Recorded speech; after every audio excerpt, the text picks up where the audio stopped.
Tidak perlu menunggu lama setelah beredarnya graphic card flagship tahun ini yaitu RX 480, AMD pun mengeluarkan RX 470.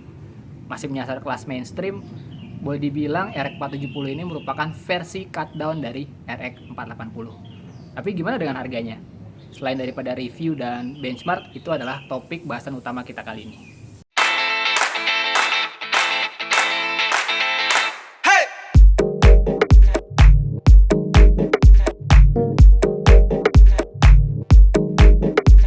Di tangan belang kali ini kita kedatangan versi non-reference dari RX 470 yaitu MSI Radeon RX 470 Gaming X. Kesan pertama gue melihat graphic card ini cukup impresif dengan balutan warna merah dan aksen hitam. Menurut gue serinya MSI Twin Frozr selalu berhasil dalam mengemas graphic card yang bukan cuma fungsional sebagai cooling system tapi juga menarik secara estetika desain. Kalau kita tur keliling bodinya terlihat dua fan besar serta heat pipe yang menjamin temperatur yang lebih dingin. Pada bagian atas juga terdapat logo MSI dengan LED yang bisa di-customize melalui app. Di bagian belakang, PCB yang terbuka tanpa backplate tentunya. Untuk konektor sendiri, MSI RX 470 ini terdapat 2 DisplayPort, 2 HDMI, serta DVI-D. Power connector menggunakan 8 pin dengan rekomendasi power supply minimal 450 watt.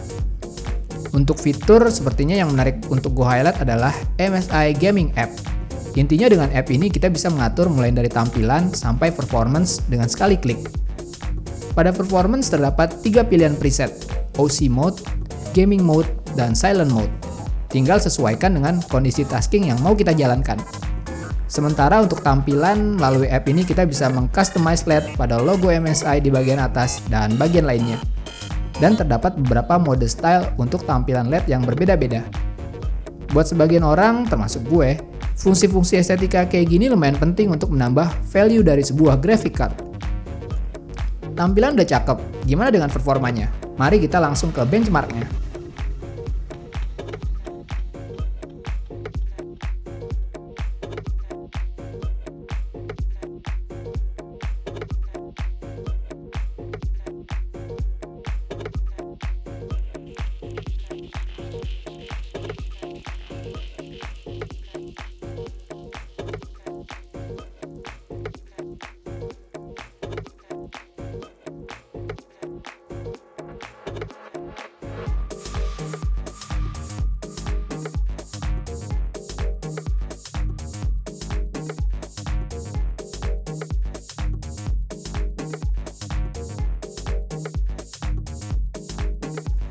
Seperti yang terlihat dari hasil benchmark, performanya pun hampir mirip dengan sang kakak yaitu RX 480. Pertanyaannya, sebenarnya untuk siapa sih graphic card ini?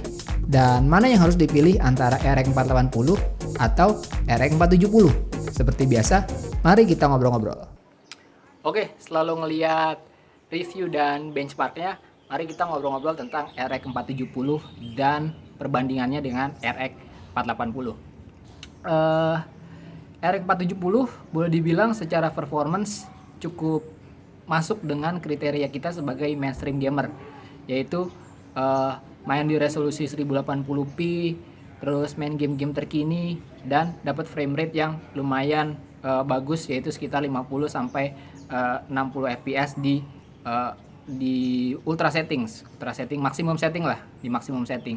Secara performance dia udah masuk dengan kriteria kita sebagai mainstream gamer. Tapi ada satu hal lagi di mana jadi pertimbangan kita buat milih sebuah graphic card sebagai mainstream gamer. Selain daripada performance dan ini yang paling penting, harga. Performance sudah oke, harganya masuk nggak RX 470? Nah, sebelum itu mari kita ngobrolin tentang RX 480.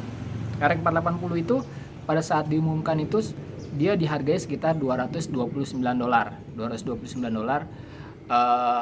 Which itu kita perkirakan bakal jadi best spot graphic card tahun ini gitu.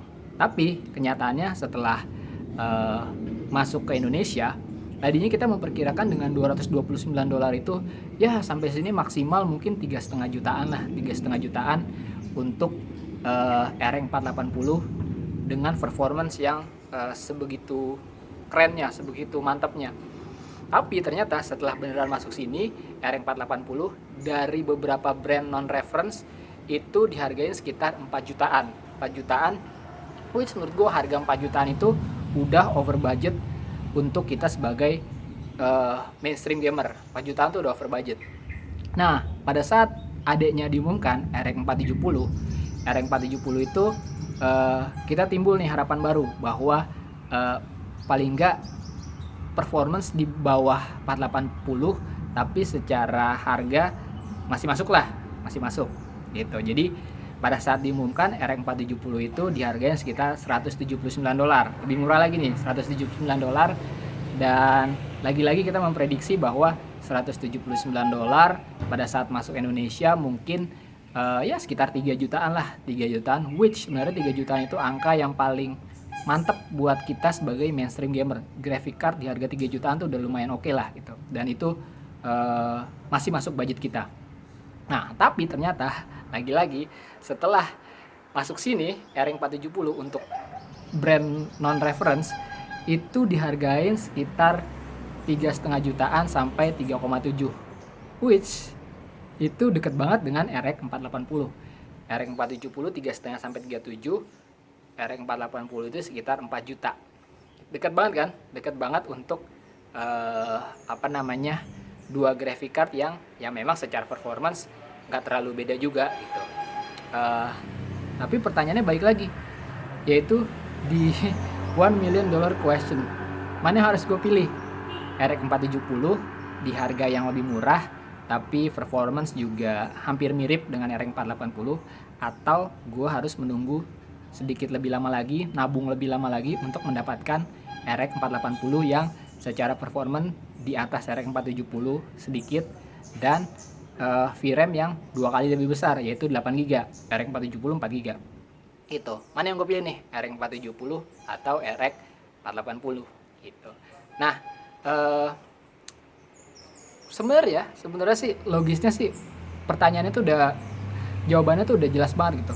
Mungkin banyak dari lo yang sebagian yang berpendapat, ya jelas lah bang, mendingan gue milih RX 480, nabung sedikit, gue bisa mendapatkan performance yang sedikit lebih gede dan sedikit yang lebih baik, dan VRAM yang 2 kali lebih gede, 8GB itu. Tapi masalahnya di kelas mainstream seperti kita ini itu termasuk yang price sensitive. 300 sampai 500 ribu itu jumlah yang cukup besar. Paling enggak kita harus nabung sedikit lama lagi untuk mendapatkan duit 300 sampai 500 ribu untuk mendapatkan si RX 480. Kalau gue pribadi sedikit berbeda, dan ini pendapat pribadi gue ya. Mendingan gue ngambil RX 470 yang secara performance juga nggak terlalu jauh dengan RX 480, tapi dan gue harus nabung lebih lama lagi. Dan gue cukup dengan VRAM 4GB, karena menurut gue VRAM 8GB itu untuk sekarang itu sangat-sangat overkill. Bahkan bukan cuma untuk sekarang, setahun, 2 tahun, sampai 3 tahun ke depan mungkin VRAM 8GB itu sangat-sangat overkill gitu. 4GB is enough. 4GB itu cukup banget buat gaming, mau gaming demanding apapun, 4GB cukup gitu. Dan gue juga tidak terlalu yang into VR gitu. Jadi kalau gue pribadi, gue akan tetap ngambil yang RX 470. Nah, tapi mungkin kebutuhan lo berbeda gitu. Mungkin lo orang yang gue nggak apa-apa nabung sedikit lebih lama lagi karena gue pengen performance yang lebih, dan gue butuh 8GB VRAM-nya, dan gue pengen nyicipin VR experience. Nah, itu lo berarti tidak ada pertanyaan, memang lo harus ngambil yang 480. Tapi kalau lo kayak gue, buat gue 470 pun is enough gitu. Nah, tapi apapun yang lo pilih, RX 480 atau RX 470, lo sama-sama akan dapat graphic card yang boleh dibilang best bang for the budget untuk tahun ini. Itu no contest lah. Emang benar-benar nggak ada yang ngalahin RX 480 sama RX 470. Untuk kelas mainstream kayak kita, itu boleh dibilang dua graphic card yang sangat-sangat cocok buat kita untuk tahun ini gitu. Jadi lo mau pilih RX 480, lo mau pilih RX 470, lo akan dapet graphic card yang bagus buat kebutuhan lo sebagai mainstream gamer gitu. Nah, gimana menurut lo? Lo akan milih RX 480 dan nabung lebih lama lagi, atau lo akan cukup memilih RX 470? Tinggalin komentar di bawah. Dan ya seperti biasa, klik like kalau lo suka video ini, dislike kalau lo nggak suka video ini, share, dan jangan lupa subscribe kalau yang belum subscribe, dan jangan lupa gabung di komunitas Tangan Belang, follow semua sosial media Tangan Belang, dan thanks for watching. I'll see you next time.